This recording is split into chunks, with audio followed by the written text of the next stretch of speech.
Congratulations sa mga Facebook winners natin, yung mga sumali sa ating palaro. Nanalo kayo ng gabay medalyon. 5 winners, 5 gabay medalyon. Congratulations kay Ivan, kay Angelo, kay Rodel, kay Gilly at kay Nina. Mga kabayan, huwag kayong mag-alala kasi palagi tayong merong paraffol sa ating Facebook page. Kung interesado kayo, antayin nyo lang yung mga post. I-follow nyo ang ating Facebook page, nandito yan. At para sa mga winners, antayin nyo na lang mga kabayan, darating na ang gabay medalyon sa inyo at sana gawa din kayo ng reviews pagdating sa inyo ng product. Maraming salamat mga kabayan, mag-ingat sa mga scammers. Ang kwentong ito ay hango sa totoong buhay. Mula ito sa isa nating kabayan na itago na lamang natin sa pangalang Lorenzo. Taong 1950, Negros Oriental. Napasuntok na lamang si Mang Donato nang dumating ang balita. Hindi nagtagumpay ang pinadalang manunugis. Tinunaw ang tangan na mutya, gayon din ang antingero. Batay sa ulat ni Lorenzo, hindi pa nakarating sa lugar. Inatake na ng hindi maipaliwanag na puwersa. Biglang nag-init ang katawan. Lumala ng lumala. Naging dahilan para sumabog ang kabuuan. Sa bilang na matanda, ito na ang pang-10. Wala ni isa na nakaapak sa balwarte ng hindi kilalang kalaban. Sa katunayan, nakaraang taon pa binabagabag si Mang Donato kung sino nga ba ang nasa likod ng kaganapang ito. Nagsimula sa simpleng pagdiskubre ng unang mag-aaral. Tama lang na nakabalik ang estudyante. Binawian ng buhay sa mismong harapan. Walang malinaw na resulta ang pagsusuri. Malabo din ang dahilan ng pagkamatay. Pinadala sa doktor ang katawan pero ayon sa espesyalista, atake daw sa puso ang kinamatay. Sigurado si Mang Donato na hindi ito ang dahilan. Magmula ng insidenteng yun, sunod-sunod na ang pagpapadala ng antingero. Walang kaibahan. Pare-pareho ng sinapit. Iba't iba man ang kargang mutya at medalyon, pero wala ni isa ang umubra. Natatagpo ang tunaw katabi ng katawan ng biktima. Ngayon na 10 tao na ang nasawi. Buo na ang desisyon ng matanda na siya mismo ang pupunta sa lugar. Sandali lang po, maestro. Hindi po kayo maaaring magtungo doon. Hindi naman po sa pagmamaliit pero yung 10 antingero na pinadala natin, kumpleto ang bahagi ng katawan, malalakas pero hindi umubra. Paano ho kayo? Itinikom ni Lorenzo ang bibig. Matapos tukuyin ang pisikal na anyo ng antingero, pinanganak siya na isa lamang ang binti. Nauunawaan ko ang pinupunto mo, Lorenzo. Pero panahon na para alamin ang nangyayari. Hindi na pwede ang ganito. Sa bawat pinapadalang antingero, bangkay na lamang na umuwi sa atin. Oras na para baguhin ang stratehiya. Ano po ang naisip niyo? Handa po akong sumunod na naman ang kagustuhan niyo. Pero baka pwede pa tayong sumubok uli. Sa pagkakataong ito, ako po ang pupunta doon para alamin ang kaganapan. Aalamin ko rin kung paanong pinatay ang mga tauhan natin. Salamat sa pagiging tapat mo pero tutol ako Ikaw na lamang ang natira sa 11 kong mag-aaral. Kung hahayaan kitang dumayo roon, paano kung matulad ka sa kanila? Wala nang matitira. Naiintindihan ko po at naisip ko na rin yan. Pero baka sa pagkakataong ito, magbago ang ihip ng hangin. Baka may makuha ko impormasyon na hindi napansin ng mga tao natin. Manong, magtiwala po kayo sa akin. Inaral ko pong mabuti at napag-usayan ang aral ninyo. Makakasigurado kayo, mag-uwi ako ng impormasyon bago mamatay. Iho, hindi ko masisikmura ang mangyayari sa'yo. Inubos nila ang mga kapatid mo. Anak na ang turing ko sa inyong lahat. Ikaw na lamang ang natira. Hindi ako makakapayag na pati ikaw kunin sa akin May naisip akong plano. Yon ang gagawin natin. Pero maestro, Paano kung sa pagkakataong ito magtagumpay ako? Subukan lang po natin. Hindi mo ba nauunawaan ang sinasabi ko, Lorenzo? 10 mag-aaral na ang namatay. Tapos ikaw, gusto mo rin ata eh. Pumirmi ka lang dito. Kaagad namang kumalma si Mang Donato matapos mapagtanto ang pagtaas ng boses. Naunawaan naman ng binata ang reaksyon niya. Nag-aalala. Subalit nagpupumilit si Lorenzo. Walang nagawa ang matanda kung hindi pagbigyan. Gumayak kagad ang binata matapos maianda ang sarili sa susuungin na panganib. Maayos na nagpaalam kay Mang Donato. Sinigurado na aalis siyang hindi mabigat ang kalooban ng matanda.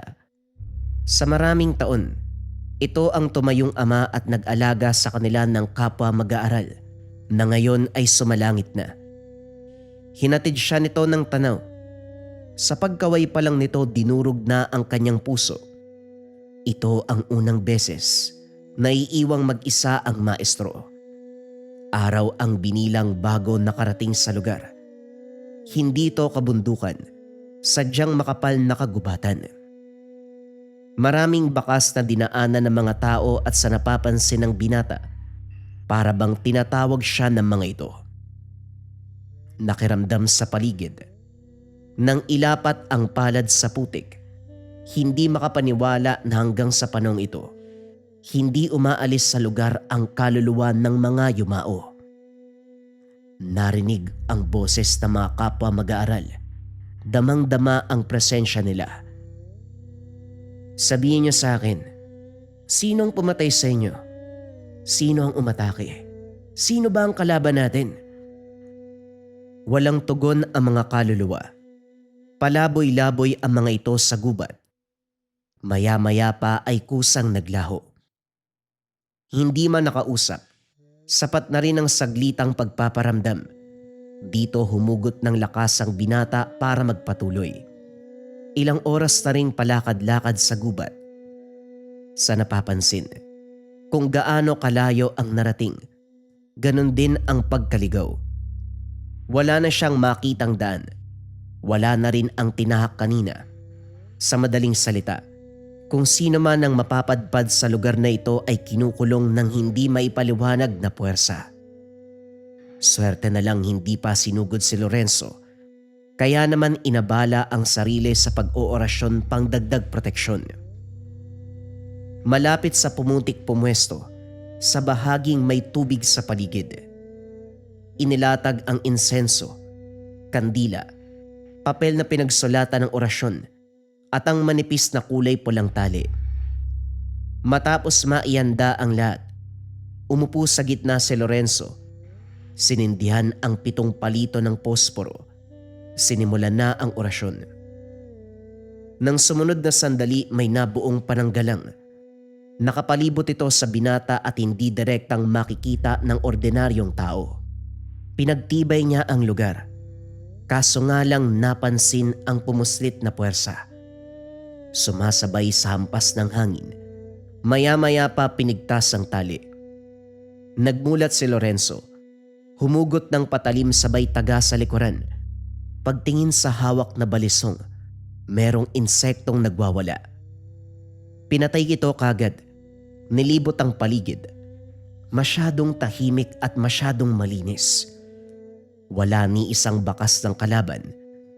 Ang meron lang, palaisipan kung saan galing ang atake.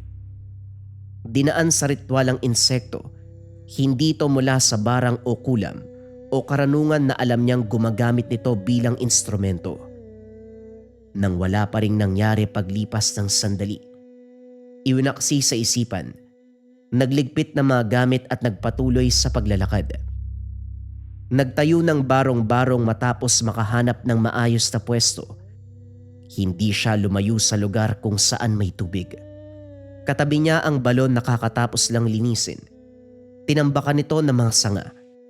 Nakampante dahil buhay ang balon. Dito rin kumuha ng tubig na pang-iinom. Sa pagsapit ng gabi, nakatambay sa labas si Lorenzo. Inaaliw ang sarili sa pagmamasid habang inaantay na maluto ang inihaw na ibon. Hindi nagtagal ay may umaligid. Dito na alerto ang binata nang masipat ang figura ng tao. Binunot ang patalim sabay karga ng orasyon. Sinundan ng galaw ng anino. Kumakaripas, pero humihinto pagdating sa unahan para lumingon. Matapos nun, muling tatakbo para kumilos. Ganito ang sitwasyon hanggang sa nakarating sa paroroonan. Bumungad ang bulkan. Payapa, maaliwalas ang kalangitan. Subalit mapapansin mong tila may masamang pangitain. Sa sandaling tumalikod para balingan ng pansin ang ibang bagay, nanlaki ang mga mata ng binata matapos may tumama sa pisngi. Pagkapa, nagdurugo ang daplis ng patalim. May aninong dumaan sa harapan. Sa sobrang bilis, hindi sigurado kung purong anino o kung anuman. Hindi ito dumikit o sumagi. Sadyang nadala sa puwersa ang kamay at sariling patalimang tumama. Nasagad ang pasensya sa kaganapan. Ang nilalang naman ay patuloy sa biglaang atake. Habang tumatagal, naging malinaw kay Lorenzo. Isa lamang itong hamak na anino na naghubog tao. Hindi mawakan o mataga dahil tatagos lamang. Maya-maya pa ay biglang naglaho. Nagintay kung kailan babalik, subalit katahimikan ang sumunod na namayani. Bumalik sa barong-barong. May bakas ng yapak sa lupa. Iisang tao ang pinagmulan, subalit lumalakad-lakad sa kabuuan ng barong-barong. Sinuri ni Lorenzo ang mga gamit. Wala namang nawala. Wala ring bakas ng paghalughog. Sinundan ng yapak, kaso hindi matukoy kung saan nagmula o saan ang huling bakas paalis ng lugar. Tumingala sa pag-aakalang sa itaas galing. Hindi inasahan na tama ang hinala. Kaagad ding umiwas dahil nagpatihulog ito. Kabadong-kabado dahil sa laki, subalit walang bumulusok. Pagtingin, sapo ang noo na tinamaan ng matulis sa bagay. Muling nasagad ang pasensya ng binata, pero walang nagawa dahil naglaho ang nilalang. Buwisit. Hoy, alam kong nariyan ka sa tabi. Kung sino ka man, mabuti pang humarap ka na sa akin. Maging patas ka. Mabibigyan naman kita ng magandang laban eh. Inilabas na ni Lorenzo ang kwintas. Ito ang tangan na mutya ng tubig na mula sa 3 kinikilalang anito ng sinaunang panahon. May basbas ng espiritu ni Lacandanum, ang anito ng tagapangalaga ng katubigan. Nagiinit ito, tanda ng pagkaaktibo. Hindi nagtagal may nagpakita sa kadiliman, isang matanda na nasa edad 70 taon. Manipis ang katawan, butot balat. Namumuti ang buhok at mahabang bigote. May hawak na tungkod na papantay sa tangkad. Agaw pansin ang maliit na bungo sa dulo na pinapalibutan ng tinik. Mutya ng tubig ang tangan mo. Nararamdaman ko ang basbas mula kay Lacandanum. Ang bihirang mutya na pinagkaloob sa tapat na mag-aaral noong panahon ni Maestro Solario. Kung hindi ako nagkakamali, mula yan sa angkan ng taong yon, tama ba iho? Kumunot ang noo ng binata. Hindi inasahan na makikilala siya ng ganong kabilis. Paano mo naman nalaman ang tungkol dyan? At sino ka ba? Tanong ng binata. Pero hindi nagpakampante. Nanatiling alerto. Tawagin mo kong Bano. Mang Bano. Yan ang tawag sa akin magmula pa noon. Kilala ko si Maestro Solario dahil sa kanya ako nagmula. Dati ako mag-aaral. Kasabayan ko si Protasio, Benedicto, Solomon, Manolo at Pilimon. Mga sinaunang mag-aaral ng maestro. Napaisip si Lorenzo sa katauhan ng karap. Ang mga pangalan, narinig na sa kwento ng ninuno na sa Filemon. Isa sa binanggit ng matanda.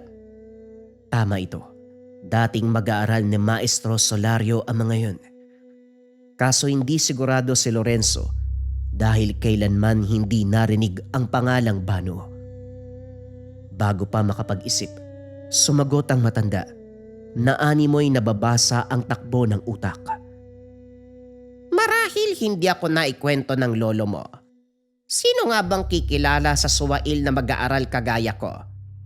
Kalahati pa ng aralin, itinakas kong karamihan sa libreta ni maestro. Ni hindi naisip ang mararamdaman ng taong nagmalasakit, maturuan lang ako ng karunungan. Subalit, hindi ko na maibabalik ang nangyari. Ilang dekada na ang nakalipas. Sumakabilang buhay na si maestro at kapwa ko mag-aaral. Habang nagpapatuloy sa kwento ang matanda, naglaro sa isipan ni Lorenzo na posibleng ito ang pumapatay sa bawat taong napapadpad sa lugar. Kaya naman dahil dito, palihim na naghanda sa atake. Nang lumakad ang matanda, humakbang si Lorenzo, kaso hindi maisagawa ang pagsugod sa biglaang paninigas ng katawan. Naging tuod sa kinalalagyan. Anong ginagawa mo? Tanggalin mo ang mahikang to!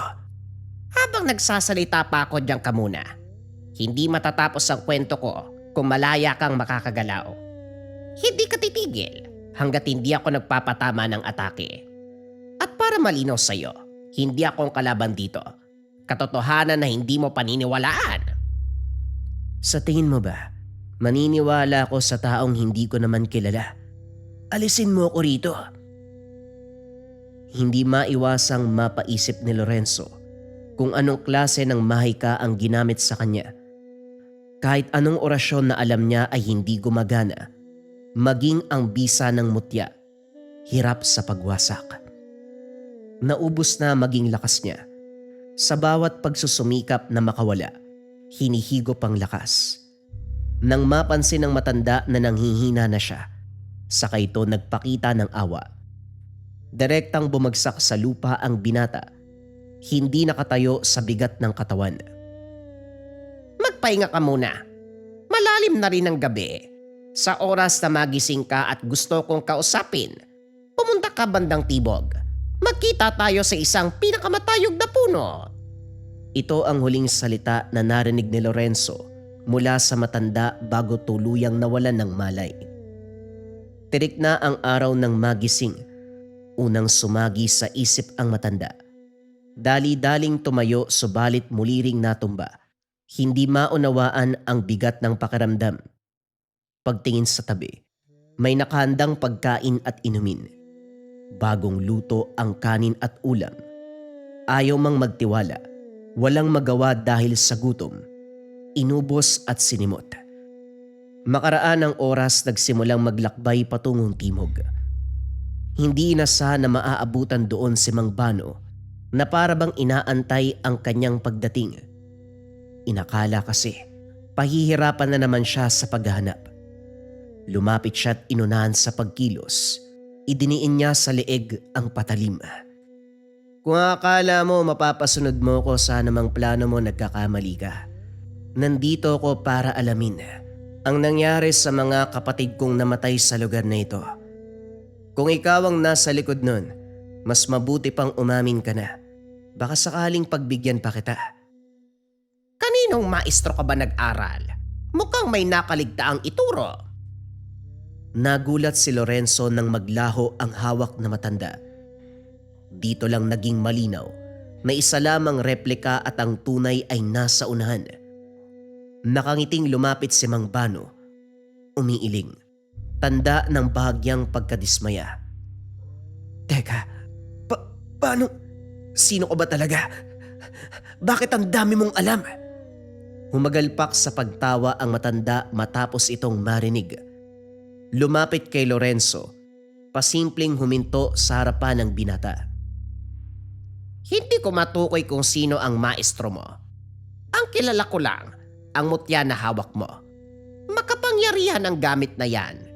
Pero ang kakayahan at abilidad mo bilang manunugis, kulang na kulang. O baka naman, sa oras na nagtuturo ang maestro mo, tulog ka. Hindi ba iha? Hindi mo mahanap ang kalaban kung ganyan kakahina. Masyadong malakas ang kalaban mo kaya ang payo ko, gamitin ang nalalabing oras at ang lugar na ito para gisingin ang natutulog mong kakayahan. Pwede kitang tulungan kung gusto mo. Pasensya na pero maayos pa ang utak ko para hindi matunugan ang plano nyo. Halata naman eh. Mamanipulahin nyo ako. Paniniwalain tapos sa huli bibiktimahin. Gasgas na ang pakulong yan. Marami na akong insidente na nasangkutan. O sige, hindi kita pipigilan sa paniniwalang yan at hindi rin kita pipilitin. Pero kung sakali man na gusto mong sumubok, dito mo lang ako hanapin. O siya, mukhang malayo-layo pa ang lalakarin mo. Mag-iingat ka, iho. Tumalikod ang matanda. Susundan sana ni Lorenzo. Subalit muling niyapos ng puwersa ang katawan dahilan para hindi makakilos. Saka lang nakawala ng malayo na si Mang Bano. Kagad siyang sumunod. Pero sa halip na matunton ang kinalalagyan nito, sa harapan ng barong-barong dinala, nagpahinga na lamang si Lorenzo. Mang Bano. Kilala niya si Lolo Filimon at ang mga kaibigan.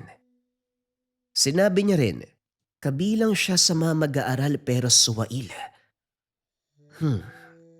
Siya lang naman ang naabutan ko sa lugar na ito. Kaya sigurado kong siya ang kalaban. Pero ang nakakapagtaka, bakit hindi niya ako niligpit kagad? Katulad ng ginawa niya sa kapwa mag-aaral. Dumako ang tingin ng binata sa mutya. Naisip na baka dahil ito sa tangan niya. Kilala ng matanda ang gamit. Natukoy pa ang pinagmulan at sino ang nagbasbas. Napangiti si Lorenzo. Sa loob ng binata takot sa tangan ang matanda. Hindi maiwasang humalakak ng makaisip ng plano. Gagamitin ang mutya laban sa matanda upang paaminin sa ginawa sa mga yumaong kamag-aral. Bumalik si Lorenzo ng timog. Nilibot ang buong paligid kaso wala ng bakas sa mga gilap. Nag-orasyon sa mismong lugar pero pagkasindi pa lang ng kandila kagad itong namatay. Niyapos ng kakaibang kilabot ang paligid. Walang hampas ng hangin pero may malamig na haplos. Nararamdaman niya rin ang paghinga ng nilalang. Hindi lang malinaw kung ano dahil walang nakikita sa paligid. Sinundan ng pinagmulan. Mula sa likod ng mga puno nakausli ang buntot ng kabayo. Pero alam niya na hindi ito normal. Dumakot ng mamasamasang putik. Kinargahan ng orasyon sabay bato sa direksyon ng halimaw. Nakuha nito ang pansin. Kampante si Lorenzo na hindi aatake dahil wala pa sa oras. Laking gulat nang bigla na lang bumungad sa tabi at binalibag. Ngayon napagtanto na walang pinipiling panahon. Kapag nagkaharap, aatake at aatake. Kagad binato ng orasyon nang lumapit muli ang nilalang. Sumigaw ito. Nagwawala matapos mapuruhan sa muka. Umatras ng umatras hanggang sa bumalik sa likod ng puno at doon na naglaho. Kahit wala na ito, dinig na dinig pa rin ang daing. Matutuwa na sana si Lorenzo dahil nagawang pabalikin sa lungga ang halimaw. Siya namang pagkagulat matapos sumiklab ang apoy sa likuran. Mabilis ang pagkalat at ang pinagtataka sinundan siya nito. Pinagana ng binata ang bisa ng mutya. Binuway ang tangan habang tumatakbo palayo sa apoy. Sinadyang dumaan malapit sa may tubig. Sa hudyat ng bata, nabuhay ang putik sa tabi. Naging pananggalang. Sa pamamagitan nito unti-unting naapula ang apoy. Hindi makapaniwala si Lorenzo habang tinititigan. Maya-maya pa naging alerto ng masipat ang aninong hubog na unang sumalakay pagdating sa lugar. Kaso sa halip na umatake ito, iba ang pinapakitang kilos. Sa pagtitig ng binata, pumasok sa isip ang pangitain kung saan tinatalakay ang buhay ng bawat yumaong mag-aaral. Nadiskubre ang paraan ng pagkamatay. Lahat ng mga ito, ang 10. Pare-pareho ang sinapit. Papasok pa lang sa kakawyan, sinasalubong na ng puwersa.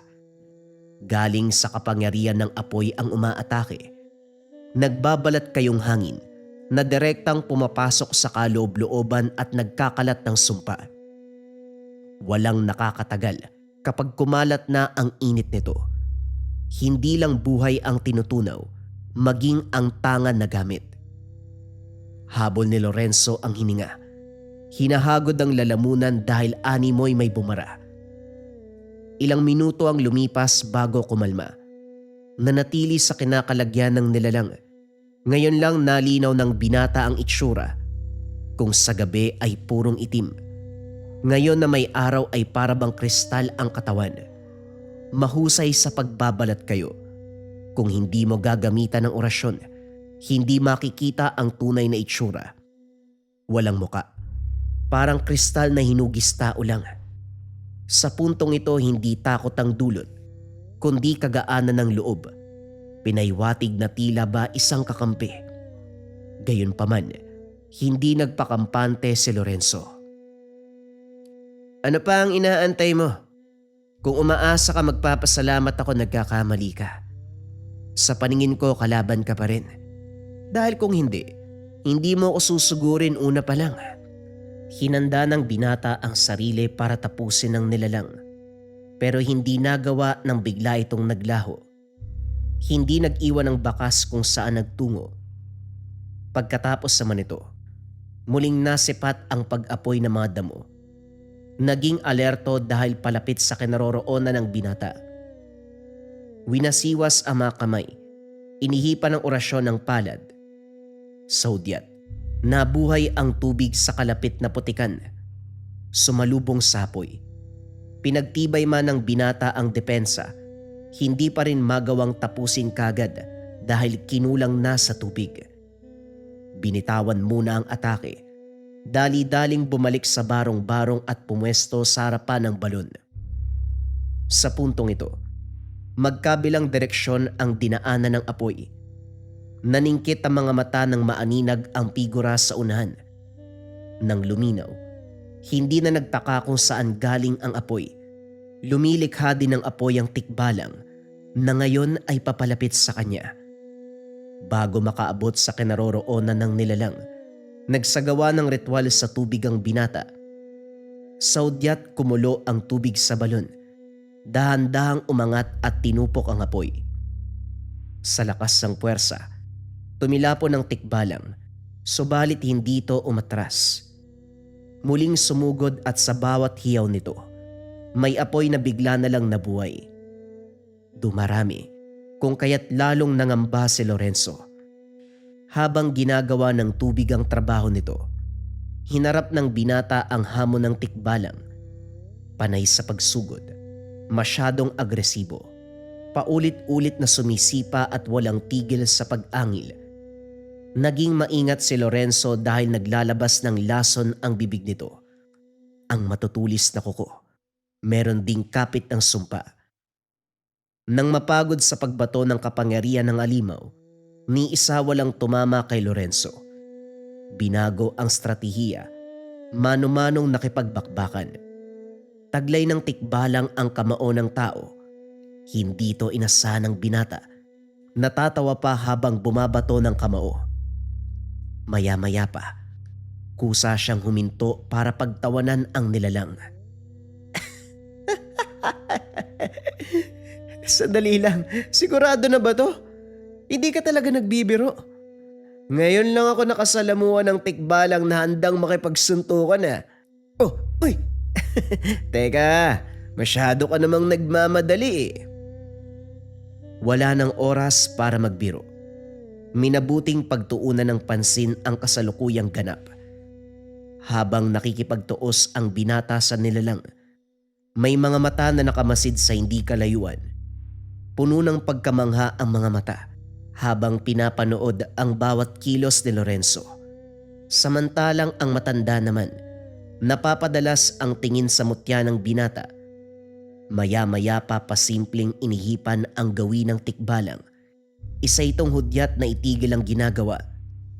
Kagad, Huminto ito alinsunod sa kagustuhan niya. Sinasabi ko na nga ba, pagkatapos ng 10 ay darating ka rin. Ilang dekada na akong naghintay. Ang buong akala ko'y mabubulok na ako sa lugar na ito. Hindi nakikita ang tagapagmana ng mutya ng tubig. Nasasabik tuloy akong hamunin ang kakayahan niyan. Wika ni Macario habang pinapaapoy ang sariling mutya. Sa kabilang banda, naasar si Lorenzo sa biglaang pag-atras ng tikbalang. Kinalampag ang puno, kaso hindi na nagpakita muli ang nilalang. Ang naiwan na lang, amoy ng sunog na halaman sa tabi. Wala nang apoy, pero naroon pa rin ang mahinang usok. Kakaiba ang hatid sa pakiramdam. Animoy may kargang lason. Nagmamadaling umalis ang binata bago kapitan. Sa barong-barong nahulog sa malalim na pag-iisip, kasabay ng pagkadismaya. Dahil ilang araw na sa lugar, wala pa ring nakuhang impormasyon. Maliban na lang sa pangitain na binigay ng halimaw, ang dalumaton. Isang uri ng engkanto na pwedeng alagaan ng tao. Nagtataglay ng kapangyarihan na pagpapakita ng kaganapan sa buhay ng tao. Kaya hindi nagtaka si Lorenzo kung bakit ganon ang pagbigay ng pangitain. Kaso nga lang, may katanungan siya rito. Sino ang kinikilalang amo ng engkanto? Bago pa man masagot, agaw pansin ang boses ni Mang Bano. Maaliwalas ang muka. May dalang kanin na binalot sa dahon ng saging at kawayan na nakatali ang inihaw na manok. O siya, kumain ka na para magkalaman ng tiyan mo. Hindi na ako nagdala ng inumin dahil malapit ka lang sa balon. Tamang-tama ang pinili mong pwesto ah. Alam na alam mo ang mga bagay na kinakailangan sa oras ng kagipitan. Nakita ko kung paano ka lumaban. Napahanga mo ko. Magpatuloy ka pa sa pakikipagtuo sa iba't ibang nilalang dito. Itodo mo ang gamit ng mutya para matuklasan mo ang ibang gamit niyan. Nalalapit na rin ang paghaharap nyo, kaya mas mainam na ikondisyon mo ang iyong sarili. Paghaharap namin. Kanino ko haharap? Nandito na ang totoong kalaban. Kikilos na sana ang binata para sumugod, kaso nga lang naunahan ni Mang Bano. Habang pinapanood kitang makipaglaban sa alagad na tikbalang ni Macario, nanonood din siya sa hindi kalayuan. Maniwala ka o hindi, ikaw ang inaantay niyang gumawi sa lugar na ito. Hindi ka ba napapatanong kung bakit buhay ka pa hanggang sa mga oras na ito? Hindi kamatayan ang kapalaran mo, kundi pumuksa ng nilalang na mas masahol pa sa demonyo. Sinasabi ko, iho, apoy ang kalaban mo. Apoy laban sa tubig ang magiging ganap dito. Siguro, masasabi mong magiging madali dahil naaapula ng tubig ang apoy. Pero huwag kang magpakampante. O siya, iiwan na kita. Makikita mo ako sa susunod pero doon sa bukana ng kakawyan. Mag-iingat ka. Hindi nakapagsalita si Lorenzo, ni wala man lang pumasok sa isip sa sinabi ng matanda. Pinanood niya ito habang lumalayo. Sa kabilang banda, hindi maiwasang matawa nang mapagtanto ang kaganapan. Ngayon lang naintindihan na nakaharap na ang puwersa ng kalaban. Nasasabik siya na makaharap mismo ang sinasabing Macario. Matapos makapag-isip, lakas loob na bumalik sa lugar pagsapit ng dilim. Sa pagkakataong ito, nagbitbit ng tubig mula sa balon. Pagdating sa lugar, sumalubong kagad ang mainit na temperatura. Ilang sandali pa lamang nakatayo pero butil-butil na ang pawis. Kagad pumapakawala ng orasyon ng binata. Sa kabutiang palad na ibsa ng pakiramdam. Tinignan ng paligid. Bawat daon at puno ay pwedeng lumiyab anumang oras. Kapansin-pansin ang pagtuyo nito. Idagdag pa ang hampas ng mainit na hangin. Hinanda ng binata ang sarili. Hindi nagtagal, nagsimulang magkasunog. Nagsimula ang apoy sa itaas ng puno, isa-isang natambaka ng sanga. Nakaiwas naman, pero nangamba ng palibutan na ng apoy. Mula sa unhan, lumitaw ang figura ng matanda. Nung una inakalang si Mang Bano, pero habang tumatagal, ibang muka ang naaaninag. Walang ibang pumasok sa isip kung hindi si Macario. Hindi siya sigurado pero dahil sa pagpapakilala nito, naging malinaw. Tama ka. Kukumustahin ko sana si Donato, pero parang wala ka ng balita sa lumpong yon magmula nang umalis ka papunta rito. Ano nga ang pangalan mo, Lorenzo? Tama ba? Ikaw lang naman ang nag-iisang apo ni Pilimon, ang pinasahan ng mutya ng tubig. Nakita ko kung paano kang gumalaw. Hindi ko itatanggi na nakakamangha. Mahusay. Mabibigyan mo ko ng magandang laban. Pero bago tayo magharap, kayanin mo muna ang hamon ng paligid. Wika ng matanda bago naglaho muli. Hindi magawang sundan sa siklab ng apoy. Pakiramdam ni Lorenzo nasa loob siya ng bulkan. Nang masipat ang bulkan sa hindi kalayuan, hindi tuloy maiwasan na totoo ang naisip. Isinantabi.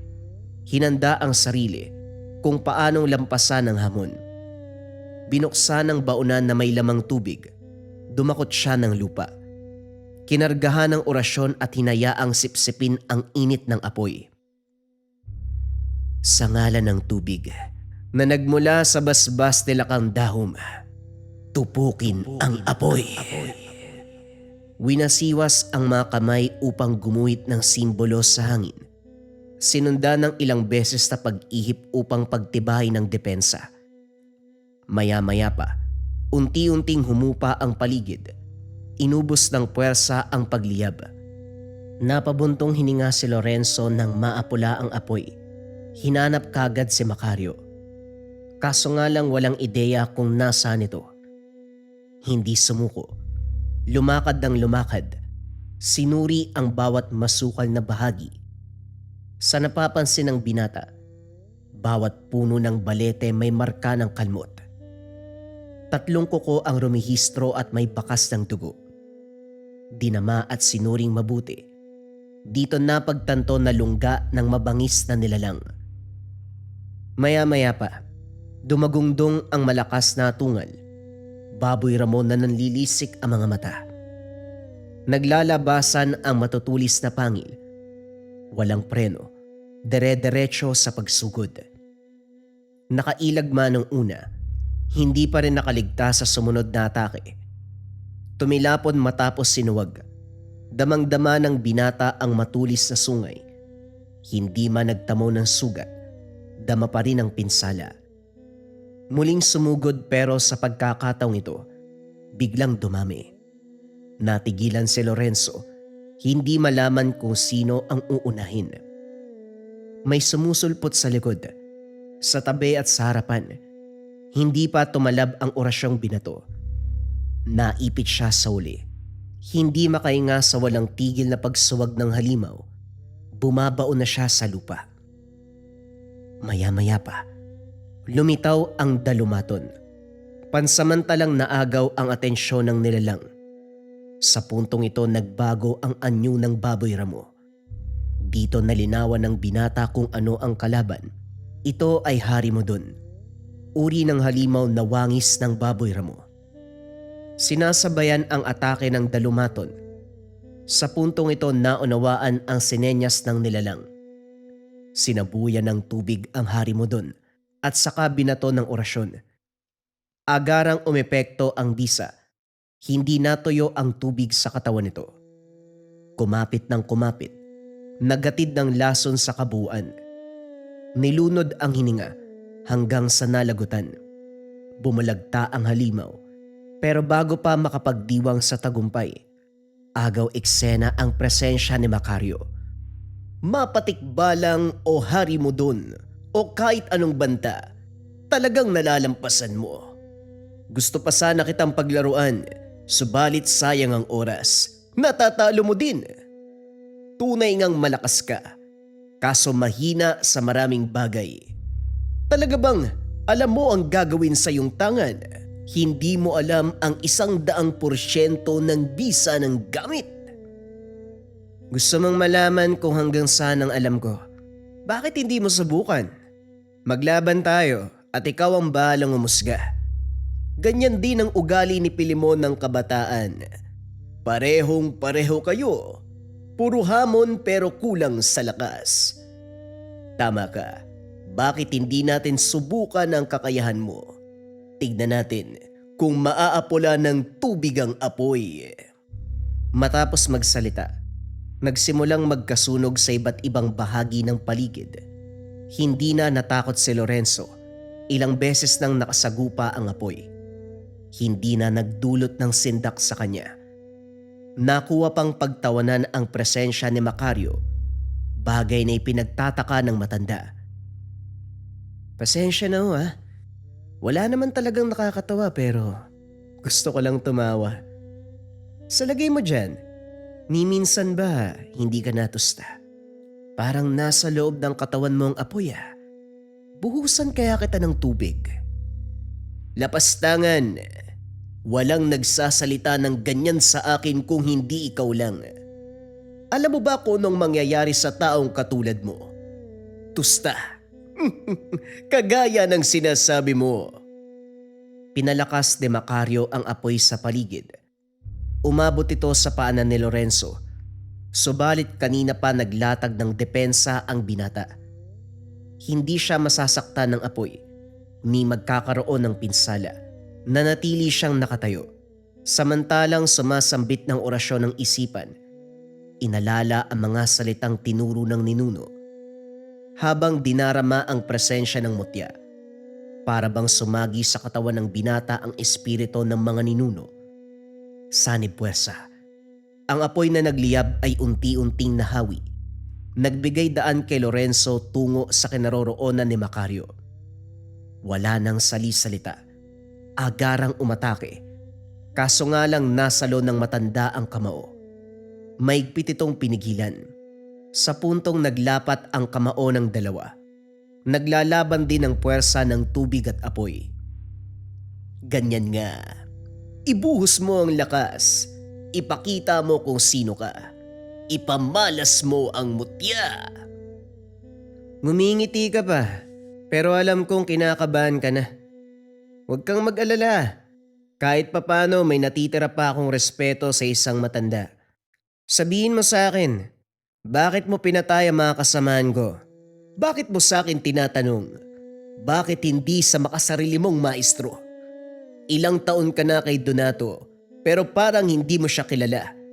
Pangalan niya lang yata ang alam mo. Diniin ni Lorenzo ang lakas. Bagyang umatras ang matanda. Tumatawa man ng itsura, pero mahahalata ang takot sa muka. Sabihin mo na lang kasi, 10 buhay din ang kinuha mo, kaya sigurado kung may dahilan ka. Ano yun? Tinaas ng gusto ni Lorenzo ang atake. Nagsimulang mamasa ang katawan ng matanda. Matapos kumapit ang bisa. Pinakiramdaman, nakasalang sa kumukulong tubig. Dito unti-unting bumigay para isalba ang sarili. Oo na, magsasalita na ako. Ibaba mo ang depensa, hindi ako makahinga. Magkakilala kami ni Donato. Siya ang dahilan kung bakit ako nagkaroon ng mutya. Tinuruan niya ako. Nilaso ng utak hanggang sa niyakap ang kasamaan. Siya ang nagtulak sa akin na kalabanin ng grupo ng ninuno mo. Apoy laban sa tubig. Dahil gumagawa siya ng eksperimento kung paanong matatalo ng apoy ang tubig. May mutya rin siya ng apoy. Nawalan na ito ng bisa dahil hindi nagagamit sa tama. Pinadala niya ang mga mag-aaral sa lugar na ito para hanapin ako. Hindi, para bawiin ang mutya dahil ito ang magpapabuhay ng tangan niya, ang mutya ng bulkan. Napatitig si Lorenzo sa matanda. Hindi na pinalampas ang pagkakataon. Inipon ang galit at buong lakas sa binuntong dito. Walang nagawa ang mutya ni Macario. Sinakop na ng tubig ang kabuuan. Nanlumo ng matagumpay na mahablot ng binata ang tangan. Dilat ang mga mata na napaluhod. Dahan-dahang humandusay. Wala nang salitang maririnig. Maya-maya pa ay nalagutan ng hininga. Mariin na kinuyom ni Lorenzo ang mutya ng apoy. Damang-dama ang paggalit ng enerhiya. Napalitan ng lamig ang init. Sisirain na sana upang maigante ang kapwa mag-aaral. Natigilan siya nang maalala ang tungkol sa maestro. Dali-daling umalis ng lugar para makaharap ito. Subalit napahinto ng makasalubong si Mang Bano. Nagawa mo rin. Tama lang na pinili ka ng ninuno mo para pag-iwanan ng mutya. Hindi na kita gagambalain pa. Humayo ka dahil batid kong may susugurin ka. Ang huling kalaban ng kwentong ito. Teka, sandali po. Alam niyo po ba ang tungkol dito? Sino ba talaga kayo? Diyan lang ako nakatira sa tabi-tabi. Ano man ang nangyayari sa lugar na ito, alam na alam ko. Para sagutin ang katanungan mo. Oo, alam ko simula pa man. Binigyan ako ng biyaya ng aking kaibigang Dalumaton na mabasa ang hinaharap. Nakita ko na ito. Sinabi ko na, kilala ko ang ninuno mong si Pilimon. Kilala ko rin ang maestro mong si Donato. Pati na rin ang kinalaban mong si Macario. Dahil minsan na kaming naging magkaibigan. Pinaghiwalay lang ng paniniwala. May naging mabuti, may naging masama. O siya, hanggang sa uling pagkikita. Pinanood lamang ito ni Lorenzo habang lumalayo. Sa kabilang banda, hindi na makapag-intay na makaharap ang maestro. Katulad ng inaasahan, nakabang na ito sa pintuan, sumalubong ng yakap. Tuwang-tuwa sa pagbabalik, pero hindi may kubli ang pangamba. Nauunawaan ni Lorenzo kung para saan ito. Papalis pa lang siya nung araw. Kitang-kita sa mga mata nito ang pag-aalangan na para bang ayaw may matuklasan ng binata sa oras na marating nito ang lugar. Ilang araw kang nawala. Nag-alala ko, nangayayat ka na. Halika, naganda ako ng pagkain. Ay sus Mariose, pagdumi ng damit mo. Kumain ka lang dyan. Iahanda ko ang paliguan. Kahit hirap sa paggamit ng saklay, minabuti pa rin kumilos ni Mang Donato. Napabuntong hininga si Lorenzo. Kanina pa nagpipigil na sumbata ng matanda. Hindi rin magawang kumain dahil sa nararamdaman. Nang makapa ang mutya ng apoy ni Macario, hindi na pinigilan ang sarili. Nalaman ko ang dahilan kung bakit pinaslang ang mga kapatid ko mag-aral. Sa pagkakaalam natin, may kalaban doon na dapat puksain. Pero ang totoo, matagal na naming kasama ang pinakakalaban. Nakita ni Lorenzo kung paanong natigilan si Mang Donato. Umayos ito ng tindig at tumarap. Sinubukan pang linlangin ang pag-iisip ng binata pero hindi na nagpatinag. Ano man ang narinig mo kay Macario o kay Bado, hindi yun totoo. Walang katuturan ang sinasabi nila. Gusto ka nilang paikutin. Sa tingin mo, magagawa ko ba ang bagay na yon? Hindi ko lang kayo mag-aaral. Tinuruan ko kayo. Mga anak ko kayo eh. Mahal na mahal ko kayong lahat. Hindi ka pa rin aamin kahit huling-huli ka na. Manong tama na. 10 kapatid ko ang pinaslang mo.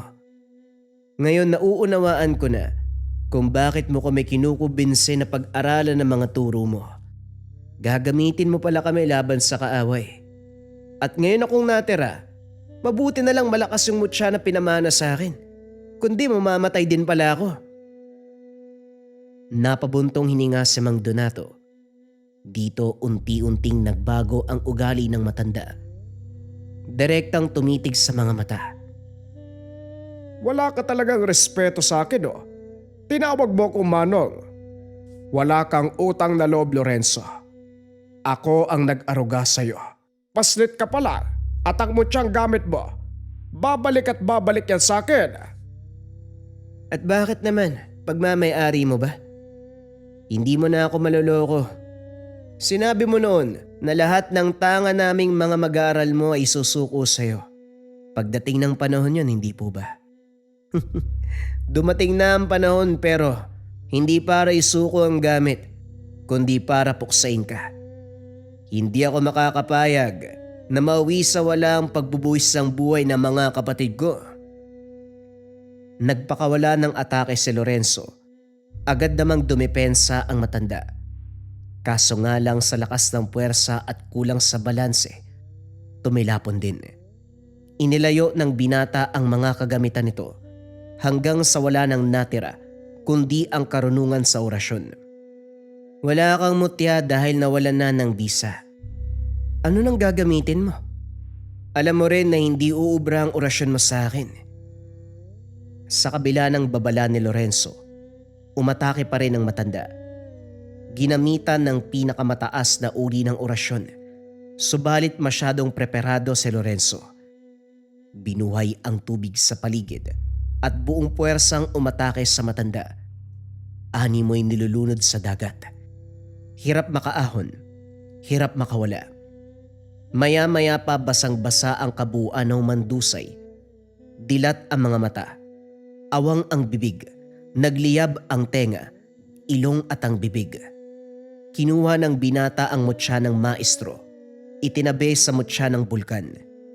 Tama ang sinabi ni Macario, kinakailangan ito upang buhayin ang gamit. Magkatabi lang, subalit unti-unting nagkabuhay ang tangan. Sumigla at muling nagtaglay ng lakas. Gayunpaman, piniling sirain, alang-alang sa kamatayan ng 10 mag-aaral. Isinabay sa labing ng maestro ang wasak na mga mutya. Sa mismong kagubatan na lungga ni Macario inilibing. Siniguradong kahit sa kabilang buhay, hindi lulubayan ng konsensya. Hindi ko galing kumilala sa mga taong masama ang budhi. Pero alang-alang sa dati naming samahan, mag-aalay ako ng kandila at dasal. Tumabi si Lorenzo. Dumating si Mang Bano. Binigyan ng oras upang manalangin. Maya-maya pa pinag-usapan ang mangyayari sa inaharap. Pinili ni Lorenzo na bumalik sa tahanan ng ninuno. Hindi maiwasang magsisi. Nasayang ang dekadang paninilbihan kay Mang Donato. Inakala ng binata na masisiguro ang kinabukasan. Yun pala, nabubuhay siya sa poder ng tao na matagal nang pinagplanuhan ang buhay niya. Gayunpaman hindi tumigil si Lorenzo. Patuloy na nagsisilbi sa kanan, subalit hindi na kumilala ng maestro. Nagtayo na rin ng maliit na tanggapan kung saan inaasikaso ang mga taong biktima ng iba't ibang elemento. Ginamit niya ang oras upang labanan ang kampo ng kaliwa. Hindi nagtagal, naging tanyag ang kanyang pangalan. Binansagan siyang Lorenzong Tubig, ang taong nagtatangan ng mutya ng tubig.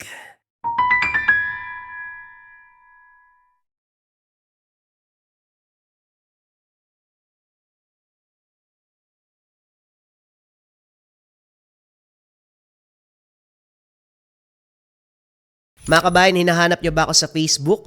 Narito ang Facebook page ko. Mga kabayan, kung interesado rin kayo makakuha ng mga medalyon, bracelet pang proteksyon, pampaswerte, pangkalusugan, diyan ako namimigay sa ating Facebook. Basta mag-follow lang kayo, antayin niyo yung mga post kung paano makakasali sa raffle kasi nagbibigay din ako ng cash prize, mga pangbigas, yan. Basta naka-follow kayo sa ating Facebook page, sundin nyo lang kung anong kailangan doon sa post. Follow na mga kabayan. Top 5 items na kailangan mo sa Lika Merchandise ngayong 2026. Simulan natin kaagad sa number 1. Number 1, Gunita Bracelet for Good Health Bracelet. Yung energy and vibration na ina-attract ng ating Gunita Bracelet ay nakakatulong sa pagpapaganda ng kalusugan. Laging tandaan mga kabayan, para saan ang ating mga swerte, kayamanan, kung hindi maganda ang ating kalusugan. Kung ang priority mo ay magandang kalusugan, energy and vibration na ina-attract, dito ka sa ating Gunita Bracelets. Number 2 ang ating gintong gabay o gabay medalyon ethnic version. Pareho lamang ng bisa to mga kabayan, sa designs lamang siya nagkaiba. Ito gintong gabay, ito naman ethnic yung approach. Ang bisa nito mga kabayan ay pampaswerte at gabay sa career, health, love life, and finance. Kung nangangailangan ka ng swerte at gabay sa apat na aspeto ng buhay ngayon 2026, kung kailangan mo ng guidance sa araw-araw ngayon 2026, dito ka sa top 1 necklace natin, ang gabay medalyon pangkalahatan. Pili ka na lang ng designs, kabayan ko. Number 3, syempre hindi mawawala ang depensa spiritual mga kabayan. Meron tayong kalusugan at gabay sa araw-araw, pero kailangan din natin ng depensa spiritual. Kontra sa lahat ng negative energy, kontra kulam, barang, tigalpo, palipadhangin, usog, o kahit anong masamang uri ng sumpa. Ito ang Maracuyo bracelets mga kabayan. Nandito din yung tinatawag nating rebuelta or sumbalik. Kung ano man yung sumpa na ibinigay sa inyo, ibabalik doon sa taong nagbigay. Kaya sobrang trending ng ating Maracuyo. May 4 na kulay kang pagpipilian. Pwede tong lava na may gintong San Benito, pwede tong white na may gintong San Benito, pwede tong brown na ethnic version at black na ethnic version. Pili ka na lang, kabayan ko. Number 4, gintong palay money amulet. Ito bagay na bagay itong coin na to mga kabayan para sa mga tao na ayaw naman na nagsusuot ng kung ano-ano. Baliktaran ng simbolo, ang bisa nito ay pampaswerte sa pera, for dreams manifestation, kung may mga kahilingan ka na gustong matupad ngayon 2026, for abundance and for prosperity. Sobrang simple lang nito, iipit mo lang siya sa wallet mo, dalhin mo lang palagi, ilagay mo sa gabay po lang tela pouch, basta dala-dala mo, let it work for you kabayan. Gintong palay, money amulet. At syempre mga kabayan ko, ang panglima, hindi mawawala ang kaluban de pampaamo. Pampaamo sa tao, pampaamo sa negosyo. Kung feeling mo nasa toxic environment ka, kabayan, ikaw lagi yung napapag-initan, laging galit yung partner mo, laging galit yung boss mo, laging galit yung mga katrabaho mo, sa'yo lagi sinisisi ang mga bagay-bagay, magkaluban de pampaamo ka. Pampaamo sa tao, pampaamo sa negosyo. Bagay din to sa mga nasa sales or sa mga tao na palaging merong kausap para mabilis kayong makapagpalagay ng loob ng taong kausap mo. Sobrang simple lang. Itong kaluban, gawa to ng mga katutubo sa Negros, pero may mga sangkap pa ito sa loob. Dadalin mo lang kabayan. Let it work for you. Lagay mo sa bag mo, lagay mo sa bulsa mo, basta dala-dala mo lang palagi. Yon ang ating top 5 items na kailangan mo ngayon 2026 sa Likha Merchandise. Kung interesado ka kabayan, pwede mong i-click yung yellow basket sa baba. Pero if ever na walang yellow basket, i-search mo lang ang shop ng Likha Merchandise. Ingat sa mga scammers.